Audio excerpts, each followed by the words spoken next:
Da te upoznam. Djevojčica sa žigicom. Marilena. Rumunjka došla je pred godinu.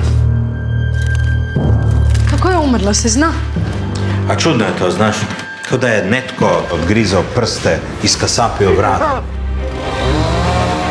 Kaj ti žica?